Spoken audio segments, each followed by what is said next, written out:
नमस्कार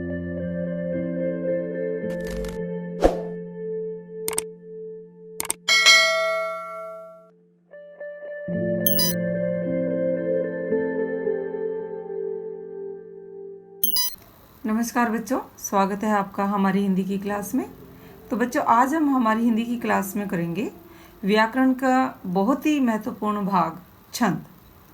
छंद हमारी हरियाणा बोर्ड की जो 10वीं कक्षा है उसके पाठ्यक्रम में शामिल है और बहुत ही महत्वपूर्ण है छंद, क्योंकि लगभग हर साल इसमें से प्रश्न आ ही जाता है।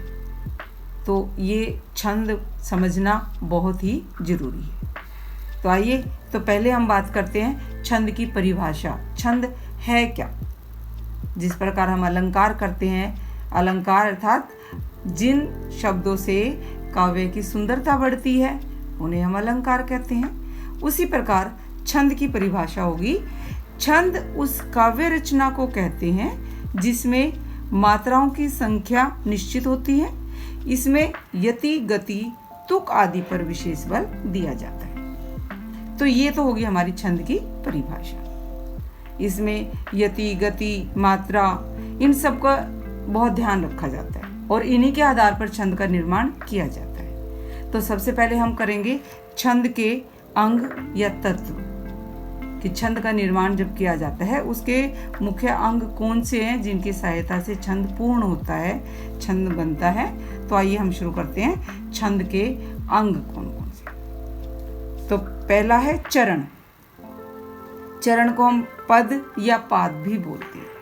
चरण यानी कि भाग, के प्रत्येक छंद के 4 भाग होते हैं तो उनको चरण कहते हैं। दूसरा है वर्ण।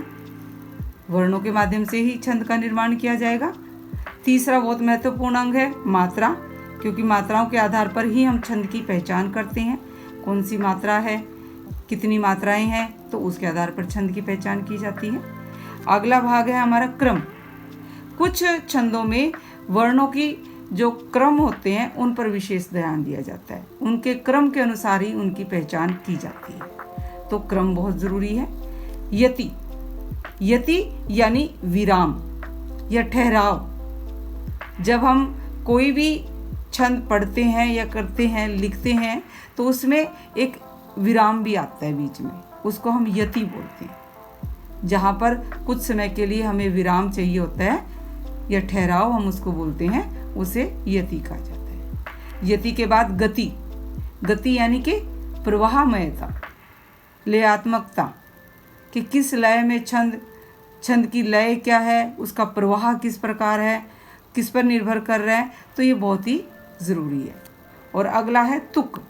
तुक मैंने जब हम कोई भी छंद लिखते हैं तो कुछ शब्दों का तालमेल बनता है, जिसको हम तुकबंदी भी कहते हैं। जैसे अंत में एक जैसे उच्चारण वाले शब्दों का आना, तो वो तुकबंदी कहलाता है।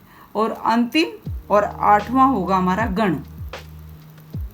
गण 3 वर्णों के समूह को कहते हैं, जो कि वार्णिक छंद में ज़्यादा महत्वपूर्ण होता है। उसमें 3 वर्णों के समूह से मिलकर जो बनता है उसको हम गण बोलते हैं। तो इस प्रकार जो छंद है उसके ये मुख्य 8 अंग है। नंबर 1 चरण, 2 वर्ण, नंबर 3 मात्रा, 4 क्रम, 5 यति, 6 गति, 7 तुक और अंतिम है गण। तो इस प्रकार छंद के जो मुख्य अंग ये मुख्य तत्व हुए वो 8 हुए। तो अब बात करते हैं छंदों के प्रकार पर, कि जिस प्रकार अलंकार आपने पढ़े, अलंकार कई प्रकार के होते हैं, इसी प्रकार छंद भी कई प्रकार के होते हैं। तो हिंदी भाषा के जो प्रमुख छंद हैं वो 3 प्रकार के होते हैं। नंबर 1 मात्रिक छंद, नंबर 2 वर्णिक छंद और नंबर 3 मुक्तक छंद। मात्रिक छंद मात्राओं के आधार पर बनाए जाते हैं। वर्णिक छंद, इन छंदों का निर्माण वर्णों के आधार पर किया जाता है।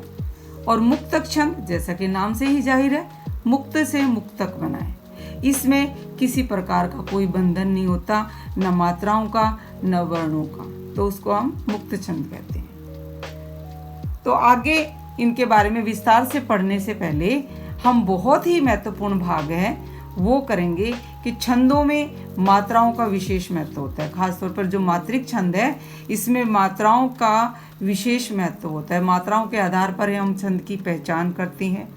मात्राओं को किस प्रकार गिना जाता है, मात्राओं को गिनने के क्या नियम है, सबसे पहले हम वो जान लेते हैं। मात्रा लगाने के नियम। तो जो छंदों के आधार पर मात्राएं हमने दो ली हैं, दो प्रकार की होती हैं, एक लघु एक गुरु। जो लघु होती है उसकी संख्या हम 1 मानते हैं और जो गुरु मात्रा होती है उसकी हम गिनती में 2 करते हैं। तो जिस प्रकार हिंदी के जो स्वर हैं, उच्चारण में जो लगने वाला समय होता है उसके आधार पर हमने अपनी हिंदी भाषा के स्वरों को बांटा हुआ है ह्रस्व और दीर्घ स्वरों में। तो वही यहाँ पर हम देखेंगे जो हमारे हिंदी भाषा के ह्रस्व स्वर हैं जिनके उच्चारण में कम समय लगता है, यानी कि ए, ई, उ और री, ये चारों ह्रस्व स्वर हैं हिंदी भाषा के। तो ये चारों ही लघु मात्रा में गिने जाते हैं। उसके बाद आइए बात करते हैं गुरु की। तो जो दीर्घ स्वर है हमारे उनको हम गुरु मात्रा में गिनते हैं, जैसे आ, ई, उ, ए, आई, ओ, आओ, अंग और आह। देखिए हमारी हिंदी भाषा के जो अंग और आह है इनको हम ना तो दीर्घ में स्वर में गिनते थे और ना ही व्यंजन में गिनते थे। ये अयोगवाह माने जाते हैं। इनको हम क्या मानते थे? अयोगवाह। लेकिन छंद के मामले में ये दीर्घ मात्राओं में गिनी जाती हैं। इनको हम गुरु मात्रा में गिनते हैं। जो अंग और आह है इनकी जो मात्राएं होंगी उनको हम गुरु में गिनेंगे। तो आइए देखें कैसे करते हैं। सबसे पहला नियम लेते हैं हम ह्रस्व मात्राएं। देखिए गिनने का तरीका भी आपको मैं बताऊंगी कि किस प्रकार हम गिनेंगे। पहला नियम है जो ह्रस्व स्वर होते हैं। ह्रस्व स्वर कौन से हैं? जैसे अ, ई, उ और री, ये हमारे ह्रस्व स्वर है। तो इनको हम लघु मात्रा में गिनते हैं। तो इनसे बने हुए जो शब्द होते हैं उनकी मात्राओं को हम कैसे गिनेंगे? देखिए पहला है कनक। कनक में क्या है? ए है, तो इसको हम क्या गिनेंगे? लघु। इसके लिए ये चिन्ह है, पाई वाला चिन्ह। लघु की मात्रा को गिनने के लिए हम पाई का चिन्ह लगाते हैं इस प्रकार। अगर गुरु कोई मात्रा होगी तो ये जैसे एस बना हुआ है, एस यानी कि गुरु का चिन्ह है, इसको हम इस प्रकार लिखें, ने, के। तो तीनों ही ह्रस्व हैं, तो इनको हम कौन सी मात्रा में गिनेंगे? लघु में। इसी प्रकार कमल में कै, में, ले, क्योंकि तीनों में ही ए स्वर आ रहा है। तरल, ये भी लघु, लघु, लघु, क्योंकि इसमें ए स्वर वाले शब्द है, ह्रस्व स्वर बोलते हैं जिसको। इसी प्रकार सरल में लघु, रे लघु और ले लघु, इनको हम लघु में गिनेंगे। आइए और देखते हैं। जैसे हरित है, इसमें ए शामिल है तो ये लघु। छोटी ई की मात्रा ये ई, ये किस में गिनी जाती है? लघु में। और ए, तो ये भी लघु माने जाएंगे। छोटा ऊ, छोटे ऊ की मात्रा है, ये भी लघु गिना जाएगा। न और ये छोटी, ये भी लघु। इसी प्रकार नहीं में न और ई लघु। सुक, छोटा ऊ है तो ये भी लघु और ये भी लघु। यानी कि जो ह्रस्व स्वर हैं इनकी मात्राओं को हम लघु मात्रा में गिनेंगे। अगर हमें गिनना होगा, मानो कनक में कितनी मात्राएं हुई? 1, 2, 3, 3 मात्राएं। क्योंकि जो पाई का चिन्ह है लघु मात्रा है, इसकी गिनती करते वक्त हम इसे एक ही गिनेंगे। 1, 2, 3, 3 मात्राएं इसमें है। 1, 2, 3, 3 मात्राएं इसमें है, 3 इसमें है। इसी प्रकार सबकी हम मात्राएं गिनेंगे। अगला नियम है हमारा दीर्घ मात्रा का। दीर्घ आपको मैंने पहले ही बताया था। जितने भी हमारे ये हैं दीर्घ स्वर हैं, आ, ई, उ, ए, ऐ, ओ, आओ, और जो अयोगवाह है अंग और आहा, इनको भी हम दीर्घ मात्राओं में ही गिनते हैं। तो इनके लिए हम कौन सा चिन्ह लगाते हैं? ये एस वाला, गुरु मात्रा में गिनेंगे। तो देखिए करते हैं। पहला नियम है दीर्घ का। देखो र को किसकी मात्रा है? आ की, तो ये कौन सा गिना जाएगा? गुरु। जय को आ की मात्रा है, ये भी गुरु। र को बड़ी ई की मात्रा है, रीत, ये भी गुरु। लेकिन तय, ये ए है तो इसको हम लघु गिनेंगे। इसी प्रकार खेलना में किसकी मात्रा है? ए, तो ए किस में गिना जाएगा हमारा? दीर्घ स्वर है, ये गुरु में गिना जाएगा। ल लघु में, और न को आ की मात्रा है तो ये किस में गिना जाएगा? गुरु में। तोलना ओ की मात्रा है तो ये गुरु में गिना जाएगा। ल ये लघु है, और न को आ की मात्रा है तो ये गुरु में गिना जाएगा। इस प्रकार च को औ की मात्रा है तो ये गुरु में गिना जाएगा, और क को बड़ी ई की मात्रा है तो ये भी गुरु में गिना जाएगा। आइए अब देखते हैं मात्राएं कितनी बनती है। देखो गुरु है, ये पाई का एस का जो निशान है ये गुरु में है, तो इसको हम 1 को 2 गिनेंगे। 2 और 2 4, यानी कि राजा में कितनी मात्राएं हुई? 4। इसी प्रकार है रीत। रीत में ये गुरु 2 और 1 3, तो रीत में कितनी मात्राएं होंगी हमारी? 3 मात्राएं। इसी प्रकार देखते हैं खेलना में। खेलना में 2 और 1 3 और 2 5, यानी कि इसमें 5 मात्राएं हैं। इसी प्रकार इसमें भी 5 मात्राएं हैं, 2 3 और 2 5। और चौकी में कितनी मात्राएं हैं? 4 मात्राएं, 2 और 2 4। तो ये हो गई हमारी दीर्घ जो स्वर होते हैं, इनकी मात्राओं को गिनने का नियम है जो वो है। इसी के बाद अगला करते हैं अनुस्वार। अनुस्वार मैंने बताया था हमारी जो हिंदी भाषा है इसमें अनुस्वार और विसर्ग को हम अयोगवाह में गिनते हैं, लेकिन जो छंद है इसमें हम इनको दीर्घ में गिनते हैं, दीर्घ मात्राएं। अब देखिए जो अनुस्वार का नियम है, च है, च पर कौन सी मात्रा है? अंग की, तो च के लिए कौन सा चिन्ह लगेगा? गुरु का, क्योंकि अंग की मात्रा है इसमें। और दूसरा च खाली च है तो ये लघु, और ल ये भी लघु। तो इस प्रकार चंचल में कितनी मात्राएं होगी? 2 3 4। इसी प्रकार पंडित, पंडित में प को किसकी मात्रा है? अंग की, तो ये कितनी गिनी जाएंगी? गुरु मात्रा।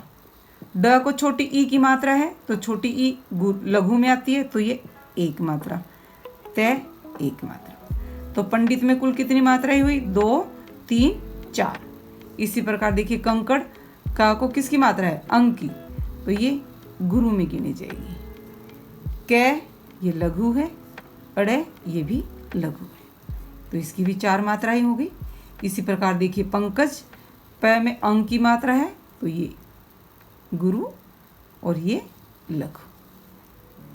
ये हमारा अनुस्वार का नियम है। जिस भी वर्ण पर अनुस्वार होगा तो उसको हम गुरु में गिनेंगे, लघु नहीं मानेंगे उसको। इसी प्रकार अगला नियम आ गया हमारा विसर्ग। आइए अब देखते हैं विसर्ग को हम कैसे गिनेंगे। विसर्ग का भी वही है, विसर्ग को हमने किस में गिना है? दीर्घ में गिना है। देखिए प्रातः, ये जो प्र को आ है ये तो गुरु है ही है, इसको हम गुरु गिनेंगे। लेकिन त के साथ क्या लगी हुई है? विसर्ग, तो ये भी गुरु में गिना जाएगा। तो इसमें कितनी मात्राएं हुई? 4। अतः, अतः में ए क्या है? लघु, और तय के साथ विसर्गे है तो ये कौन सा गिना जाएगा? गुरु। तो इसमें कितनी मात्राएं हो गई? 3। अब देखिए यहाँ पर स्वतः, स्वतः में जो स है ये आधा है, तो जो शुरुआत में आधा स्वर होता है, स्वर रहित व्यंजन होता है, उसकी हम कोई भी मात्रा नहीं गिनते। इस बात का आप ध्यान रखेंगे, जब भी किसी शब्द की शुरुआत में कोई भी अर्ध व्यंजन आ जाता है तो उसकी गिनती नहीं की जाती, तो इसलिए स की कोई गिनती नहीं होगी। इसके बाद वह क्या है? ये लघु है, और तय के साथ क्या है? विसर्ग है, तो इसको हम किस में गिनेंगे? गुरु में। तो इस पे कितनी मात्राएं हो गई?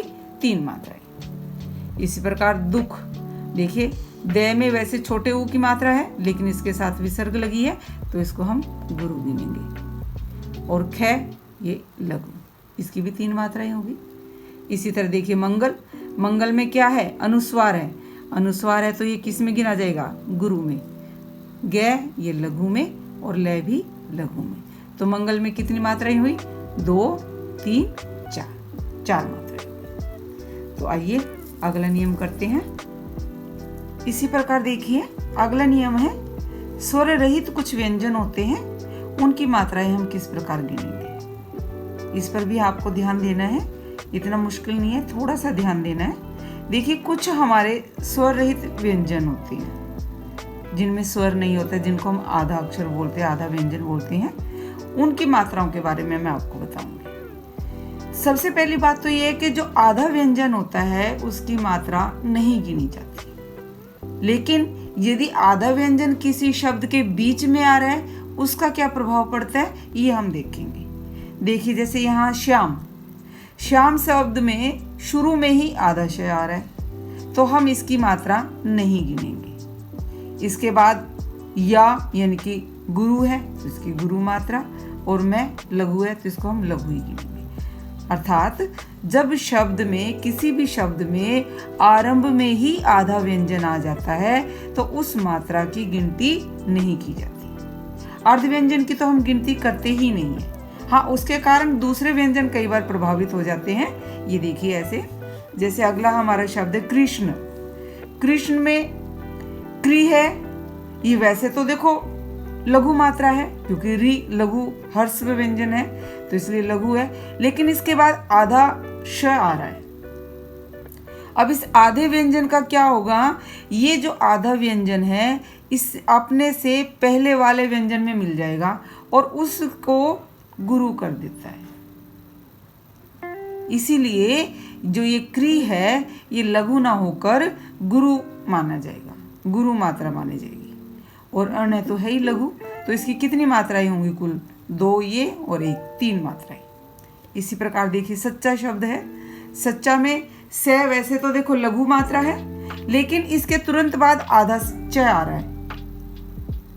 आधा च आने से क्या होता है, जब बीच में आधा व्यंजन आ जाता है तो उससे पहले वाला जो व्यंजन होता है वो गुरु हो जाता है। तो यहाँ पर से क्या हो गया, गुरु हो गया, और इसकी तो गिनती होगी ही नहीं, और आगे उसके बाद है ही गुरु तो इसकी 4 मात्राएं। इसी प्रकार देखिए कर्म, कर्म में कै क्या है, लघु मात्रा है, लेकिन कै के बाद आधा रे आ रहा है तो ये जो आधा रे है वो इसको कै को गुरु कर देगा, तो इसकी मात्रा हम गुरु गिनेंगे। और मैं वो तो है ही लघु तो इसकी 3 मात्राएं गिनी जाएगी। इसी प्रकार देखिए नित्यम शब्द है, यहाँ पर न में कौन सी मात्रा है, छोटी ई जो कि लघु होती है, लेकिन न्याय के नी के तुरंत बाद क्या है, आधा तय है। अब आधे तय का क्या प्रभाव होगा, जो आधा तय अपने से पहले वाले को गुरु कर देता है तो इसकी मात्रा हम कौन सी लगाएंगे, गुरु। और उसके बाद क्या है, यह, लेकिन यह के बाद भी फिर आधा में है, हलंत लगा हुआ इस पे, तो इसका क्या प्रभाव होगा, मैं की वजह से यह भी गुरु हो जाएगा, तो इसकी कुल मात्राएं कितनी होंगी, 4 मात्राएं। इसके बाद अगला नियम है हमारा अनुनासिक। अनुनासिक जिसको हम चंद्र बिंदु बोलते हैं। चंद्र बिंदु लघु मात्रा में ही गिनी जाती है। ये निर्भर करता है चंद्र जो बिंदु है वो लघु मात्रा के साथ है, ये गुरु मात्रा के साथ है। जिसके भी साथ है वो उसी के गिनती होगी। अर्थात हमें चंद्र बिंदु को नहीं देखना, हमें देखनी है मात्रा लघु है या दीर्घ है, जो भी मात्रा है वही मात्रा हमें लगानी है। चंद्र बिंदु से किसी पर भी कोई प्रभाव नहीं पड़ेगा। जैसे देखिए फंसना, फंसना में फे क्या है, लघु है तो इसकी मात्रा लघु गिनी जाएगी। इसी प्रकार देखिए ढूंढना, ढूंढना में ढह को कौन सी मात्रा है, बड़े ऊ की मात्रा है, यानी कि दीर्घ मात्रा है, तो दीर्घ किस में आएगी, गुरु में, तो इसको हम गुरु में गिनेंगे। इसी तरह नांद में ये गुरु गिना जाएगा, गाँव में इसको हम गुरु गिनेंगे। अर्थात चंद्र बिंदु लघु में ही गिनी जाती है। लघु अगर लघु मात्रा के साथ है तो उसको हम लघु गिनेंगे, अगर दीर्घ के साथ है तो उसको हम दीर्घ गिनेंगे।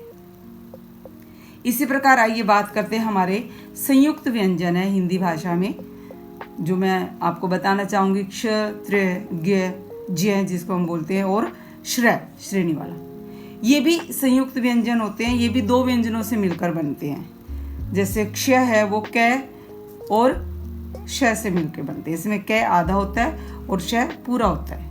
इसी तरह त्र, तय और रे से मिलकर बनते हैं, तय आधा होता है और रे पूरा होता है।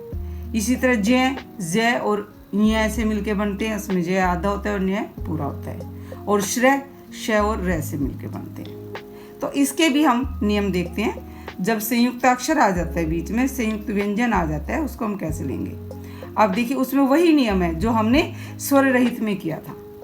थोड़ा सा ध्यान देना है, हमें संयुक्त व्यंजन की पहचान करनी है, क्योंकि इनमें तो देखो हमें स्पष्ट दिखाई दे रहा है आधा आधा व्यंजन है, आधा व्यंजन है, या हलंत लगा हुआ है तो ये आधा है।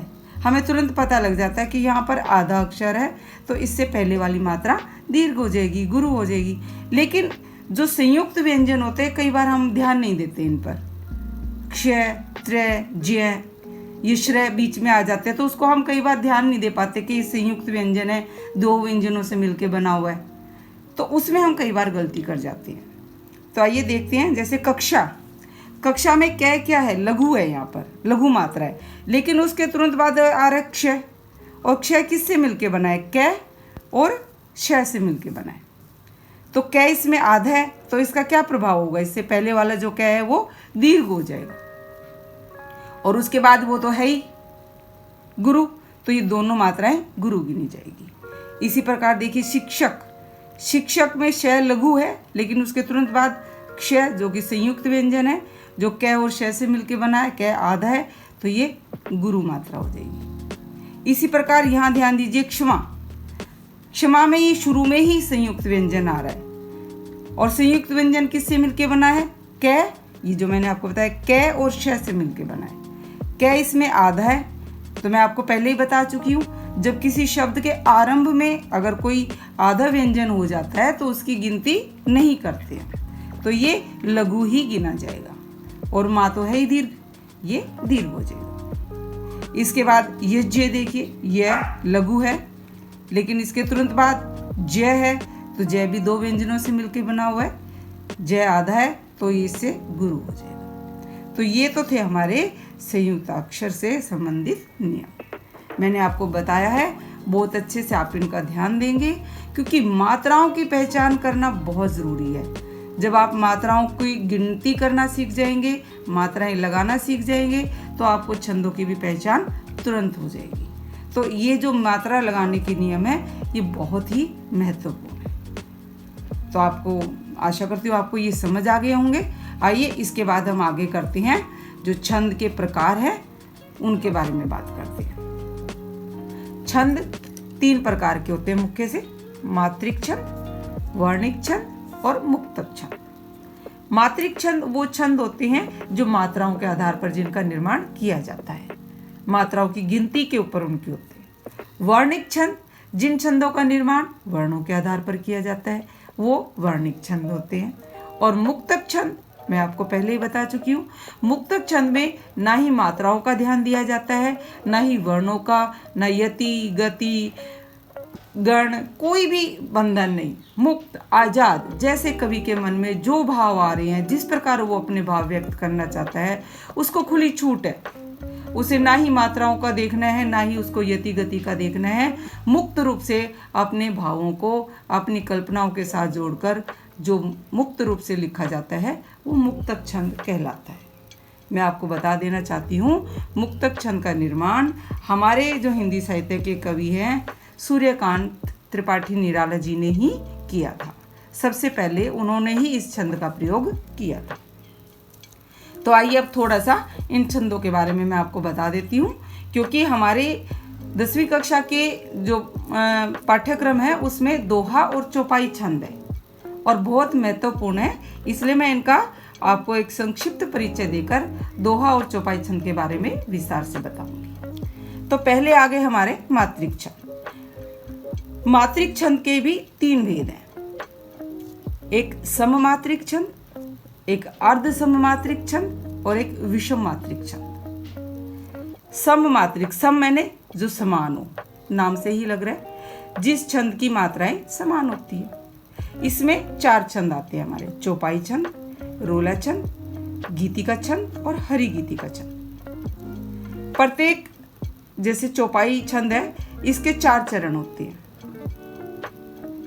4 चरण होते हैं और प्रत्येक चरण में 16 मात्राएं होती हैं। हम इस बात का ध्यान रखेंगे, चौपाई छंद में 4 चरण होते हैं और प्रत्येक चरण में 16 मात्राएं होती हैं। इसी प्रकार रोला छंद है, रोला छंद के भी 4 चरण होते हैं और इसके हर चरण में 24 मात्राएं होती हैं और इसकी जो मात्राओं की यति गति है वो 11-13 पर होती है।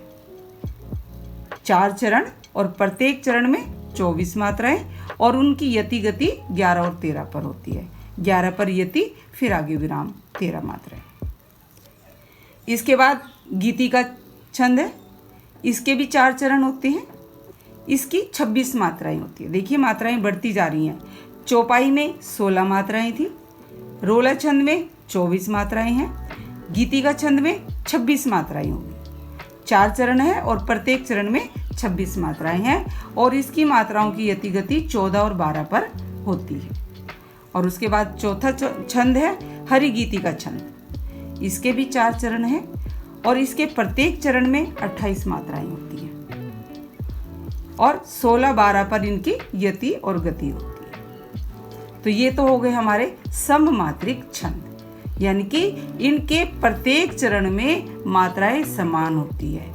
सममात्रिक छंद में हम जो इनकी मात्राओं की गिनती चरण के हिसाब से करते हैं, चरण के अनुसार ही उनकी गिनती की जाती है। उसके बाद हम देखते हैं अर्ध सममात्रिक छंद। नाम से ही पता लग रहा है, अर्ध मैंने आधा, सम समान।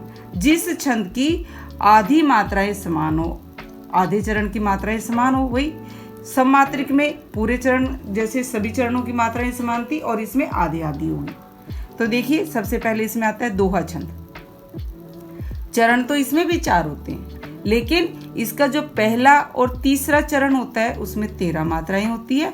दूसरा और चौथा जो चरण होते हैं उसमें 11 मात्राएं होती है, यानी कि ये आधा आधा करके समान होता है। आधे 2 चरण है उनकी मात्राएं समान होंगी और उसके बाद जो 2 चरण है उनकी मात्राएं समान होंगी। उसके बाद अगला है सोरठा।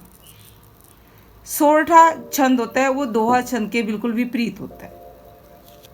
इसके भी 4 चरण होते हैं। इसके पहले और तीसरे चरण में 11-11 मात्राएं होती हैं और दूसरे और चौथे चरण में 13-13 मात्राएं। बिल्कुल विपरीत है दोहा से।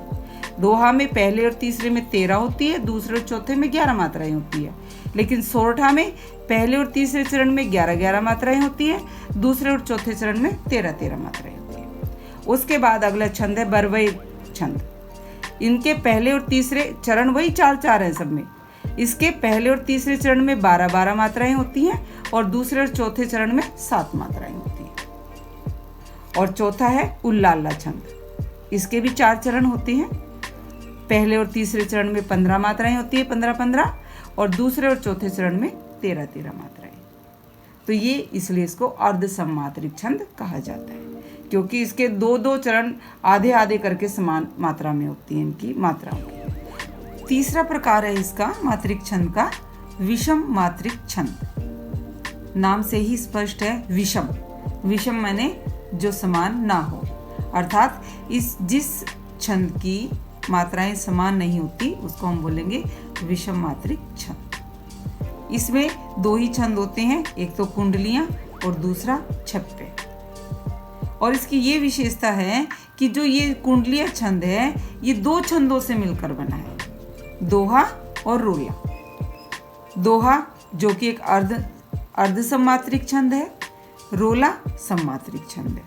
इन 2 प्रकार के 2 छंदों से मिलकर जो कुंडलीय छंद बना है इसको हम बोलते हैं विषम मात्रिक छंद। इसी प्रकार दूसरा है छप्पे छंद। छप्पे छंद भी 2 छंदों से मिलकर बना है, एक रोला छंद और दूसरा उल्लाला छंद। रोला छंद सममात्रिक छंद है और उल्लाला अर्ध सममात्रिक छंद है। तो ये तो हो गए हमारे मात्रिक छंद के प्रकार। मैंने आपको बताया था छंद 3 प्रकार के होते हैं, मात्रिक छंद, वर्णिक छंद, मुक्तक छंद। फिर मात्रिक छंद भी 3 प्रकार के होते हैं, सममात्रिक छंद, अर्ध सममात्रिक छंद और विषम मात्रिक छंद। तो इस प्रकार मैंने आपको ये बहुत ही संक्षिप्त सा परिचय दिया है छंदों के बारे में। अब मैं आपको बताना चाहूँगी बहुत ही महत्वपूर्ण जो हमारी 10वीं कक्षा में है, चौपाई और दोहा छंद। 10वीं कक्षा में चौपाई छंद और दोहा छंद ये प्रश्न बहुत ही महत्वपूर्ण है और ये परीक्षा में लगभग आता है और कई बार आ चुका है। तो आज हम उसी के बारे में बात करेंगे। मैं समझाना चाहूँगी, क्योंकि वैसे तो मैं आपको बता ही चुकी हूँ चौपाई छंद क्या है, इसकी परिभाषा क्या होगी चौपाई छंद की। चौपाई छंद एक सममात्रिक छंद है, इसके 4 चरण होते हैं और इसके प्रत्येक चरण में 16 मात्राएं होती हैं। वो तो इसकी परिभाषा है, लेकिन जब आपके पास ये 5 नंबर का प्रश्न आएगा तो आपको मात्राओं की गणना करनी भी आनी चाहिए और उनको लिखना भी आना चाहिए। आपको कोई चौपाई याद भी होनी चाहिए, तो इसके लिए मैंने बहुत ही आसान चौपाई ली है, हमारे रामचरितमानस में है ये, बहुत ही महत्वपूर्ण। जय हनुमान ज्ञान गुण सागर, जय कपीस तिहु लोक उजागर, राम दूत अतुलित बल धामा, अंजनी पुत्र पवन सुत नामा। मैं आपको बता रही थी कि चौपाई छंद में 4 चरण होते हैं और प्रत्येक चरण में 16-16 मात्राएं होती हैं। तो आइए अब हम इसकी मात्राएं गिनते हैं और देखते हैं कि हमारी 16 मात्राएं बन भी रही है या नहीं बन रही। तो शुरू करते हैं। जय, जय लघु है तो इसको लघु मात्रा गिनेंगे। जय, यह भी लघु है, लघु। न को छोटे ऊ की मात्रा है इसलिए ये लघु मानी जाएगी। मैं को आ की मात्रा है तो ये गुरु मात्रा है, न लघु। अब ज्ञान में जय और यह है, मैंने आपको बताया था संयुक्त व्यंजन है, लेकिन ये आरंभ में ही आ रहा है, लेकिन इसके साथ मात्रा कौन सी है, आ की मात्रा है, तो ये गुरु माना जाएगा। और न लघु, ग में भी लघु, लघु। से को आ की मात्रा है तो ये गुरु, ये लघु, ये लघु। आइए अब गिनते हैं 16 मात्राएं बनती हैं। 1 2 3 4 5 6 7 8 9 10 11 12 13 14 15 16, यानी कि पूरी 16 मात्राएं हो गई हमारी। इसी प्रकार अगली पंक्ति में देखते हैं। लघु, लघु, कै लघु, पै को बड़ी ई की मात्रा है तो ये गुरु हो गया हमारा। से लघु, तिहु में तै को छोटी ई की मात्रा है इसलिए लघु, है को छोटे ऊ की मात्रा है ये भी लघु।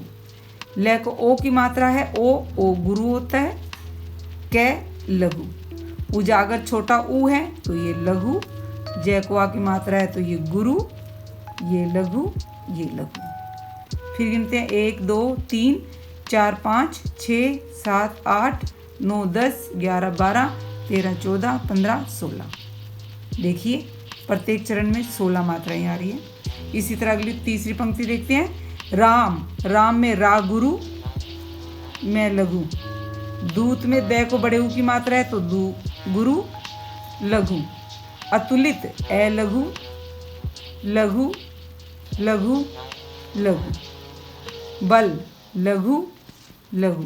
धामा, आ है दोनों में गुरु, गुरु। कितनी मात्राएं होंगी? 2 3 4 5 6 7 8 9 10 11 12 14 16, वही 16 मात्राएं। आगे देखिए। अंजनी, अंजनी में ऐ पे क्या है? अनुस्वार, तो इसको हम क्या गिनेंगे? गुरु। ध्यान दीजिए, जय लघु और नी भी लघु। अब ध्यान दीजिए पुत्र, पुत्र में पै को कौन से छोटे ऊ है, लेकिन उसके बाद क्या आ रहा है? संयुक्त व्यंजन। आधा तय और रे मिलके त्रय बनाए, तो इसका मतलब पै के तुरंत बाद आधा तय है तो ये यहाँ क्या हो जाएगा हमारा? गुरु। फिर लघु, लघु, लघु, लघु। सुत, लघु, लघु। नामा, गुरु, गुरु। 2 3 4 5 6 7 8 9 10 11 12 13 14 15 16। ये देखिए हमारी 16-16 मात्राएं हो गई प्रत्येक चरण में। तो ये हमारी चौपाई है। चौपाई में मैंने आपको बताया था प्रत्येक चरण में 4 चरण होते हैं और प्रत्येक चरण में 16-16 मात्राएं होती हैं, यानी कि हर 16 मात्रा के बाद यति होती है। यति मतलब विराम, ठहराव। अब जो छंद है इनका गायन भी होता है, गायन भी सभी अपने हिसाब से करते हैं, लेकिन विशेष जो ध्यान रखना है इसमें यति और गति पर। यति मतलब विराम, हम कहाँ पर विराम ले रहे हैं, और गति इसकी प्रवाहमयता, इसकी लयात्मकता, उसके हिसाब से, तो वो हमें बहुत ध्यान में रखना है। तो देखिए मैं आपको एक बार बताती हूँ कैसे हम इसको कर सकते हैं। देखो इसको हम अनेक प्रकार से इसका गायन कर सकते हैं, सभी अपने हिसाब से करते हैं, कई प्रकार से इसका गायन किया जा सकता है, लेकिन यति और गति का विशेष ध्यान रखना है। एक तो मैंने आपको अभी बताया था, फिर से मैं आपको बताती हूँ। एक तो हम इसको ऐसे भी कर सकते हैं, ध्यान दीजिएगा यति पर और गति पर। देखिए कैसे करते हैं हम। पहला, जय हनुमान ज्ञान गुण सागर, जय कपीस तिहु लोक उजागर, राम दूत अतुलित बल धामा, अंजनी पुत्र पवन सुत नामा। ये मैंने इसका ऐसे गायन किया, गायन नहीं इसका तो वाचन हुआ है। अब इसका हम गायन भी करते हैं। गायन मैं आपको करके दिखाती हूँ किस प्रकार से। गायन भी हम अलग अलग तरीके से कर सकते हैं। मैं करती हूँ पहले, देखिए। जय हनुमान ज्ञान गुण सागर, जय कपीस तिहु लोक उजागर, राम दूत अतुलित बल धामा, अंजनी पुत्र पवन सुत नामा। इसमें आपने ध्यान दिया होगा कि मैंने कहाँ पर यहाँ यति लिए हैं हर एक उसके बाद। तो ये तो थी हमारी चौपाई। इसी प्रकार 10वीं कक्षा में अगला हमारा है दोहा। ये भी बहुत महत्वपूर्ण है। पहले इसकी मैं परिभाषा आपको बता दूं दोबारा से। एक तो मैं पहले बता ही चुकी हूँ, लेकिन आइए दोबारा करते हैं। ये क्या है? दोहा एक अर्ध सम्मात्रिक छंद है। इसके भी 4 चरण होते हैं। इसके पहले और तीसरे चरण में 13 मात्राएं होती हैं और दूसरे और चौथे चरण में 11 मात्राएं। तो ये हमारा अर्ध सम्मात्रिक छंद है। लीजिए, यह मैंने एक दोहा लिया है और हम इनकी मात्राओं को गिनते हैं। देखते हैं 13 और 11 बनते हैं या नहीं बनती हैं। करत, लघु लघु लघु, लघु लघु लघु। यहाँ मैं आपको पहले एक बार दोहा पढ़ के बता देती हूँ। करत करत अभ्यास ते, जड़मति होत सुजान, रसरी आवत जात ते, सिल पर परत निशान। ये दोहा है, बहुत ही महत्वपूर्ण कि अभ्यास के करने से मूर्ख व्यक्ति भी ज्ञानी बन जाता है। तो यहाँ पर हमने जो मात्राओं का लिया है उसको हम देखते हैं कैसे हो रही है। मैंने अभी गिनी थी, ये लघु है। अब यहाँ दीजिए, देखिए ए है, ए के बाद क्या है? अर्ध व्यंजन आ रहा है। तो ये ए क्या हो जाएगा? हमारा गुरु हो जाएगा। अब इसकी कोई गिनती नहीं होगी। या, ये भी गुरु है। से लघु, ते को ए की मात्रा है तो ये गुरु। 1 2 3 4 5 6 7 8 9 10 11 12 13 हो गई 13 मात्राएं। अब दूसरे चरण में देखिए, लघु लघु लघु लघु, होत ओ की मात्रा है तो ये गुरु, ये लघु। सुजान में छोटा ऊ है तो लघु, आ गुरु और लघु। अब इसमें कितनी, यहाँ पर यति ली जा रही है। जहाँ ये कोमा है यति, यहाँ रुकना हमें। ये देखिए 1 2 3 4 5 6 7 8 9 10 11। देखिए इधर 13 है और इधर 11 है। क्लियर है? समझ में आ रहा है? क्योंकि दोहा छंद की क्या होती है? पहले ये पहला और ये तीसरा, 1 2 3 4 ये चरण है इसके। पहले और तीसरे चरण में 13 मात्राएं होंगी, दूसरे और चौथे चरण में 11 मात्राएं होंगी। अब तीसरा चरण देखते हैं हम।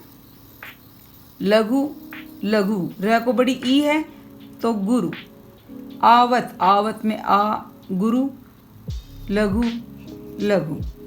जात, जात में गुरु, लघु। ता को ए की मात्रा है तो ये गुरु। यहाँ यति आ गए। 1 2 3 4 5 6 7 8 9 10 11 12 13। ये भी, यहाँ भी 13 मात्राएं और यहाँ भी 13 मात्राएं। अब चौथा चरण देखते हैं, क्योंकि इसके बाद ही चौथा चरण शुरू हो गया। सिल, से को छोटी की मात्रा है तो लघु लघु। पर, लघु लघु। परत, लघु लघु लघु। निशान, न को छोटी है लघु, से को आ की मात्रा है गुरु, लघु। देखिए 1 2 3 4 5 6 7 8 9 10 11। 11 मात्राएं और ये 11 मात्राएं। ये हमारा दोहा हो गया। अब इसमें भी हम यति कैसे लेते हैं? करत करत अभ्यास ते, जड़मति होत सुजान। ते पे मैंने हल्का सा विराम लिया। रसरी आवत जात ते, सिल पर परत निशान। ये हमारा यहाँ हमने यति ली है, जहाँ पर ये कोमा अल्प विराम का चिन्ह होता है, हल्की सी यति लेनी होती है। दोहे का भी मैं एक बार आपको गायन करके दिखाऊंगी। देखिए, करत करत अभियास ते जड़मति होत सुजान, रसरियावत जात ते सिल पर परत निशान। तो जहाँ पर ये यति यानी कि अल्प विराम है, वहाँ पर हमें हल्का सा रुकना है। यति का मतलब होता है ठहराव। तो ये तो थे हमारे दोहा और चौपाई छंद, जो कि 10वीं कक्षा के लिए बहुत ही महत्वपूर्ण है। मैंने आपको बहुत अच्छे से मात्राओं को लगाने का तरीका, मात्राओं को गिनने का नियम सब कुछ समझा दिया है। चौपाई बहुत ही आसान है, आपको बहुत आसानी से याद हो जाएगी, क्योंकि जब आपकी परीक्षा में ये आएगा तो आपको मुँह ज़बानी कोई चौपाई, कोई दोहा याद होना चाहिए। तो ये बहुत आसान है, आपको हमेशा के लिए याद भी रहेगा, क्योंकि बच्चे करते ही हैं हनुमान चालीसा, उसमें ही ये है। दोहा भी बहुत आसान है, इसको आप याद कर सकते हैं। तो आप इस प्रकार जब मात्राओं की गिनती करेंगे, इस तरह दोहा चौपाई लिखेंगे, मात्राओं को इस तरह गिन के लगाएंगे, गिन के दिखाएंगे, तो आपको पूरे अंक अवश्य ही प्राप्त होंगे। आशा करती हूँ आपको छंद में दोहा और चौपाई छंद बहुत अच्छे से समझ में आ गए होंगे। धन्यवाद।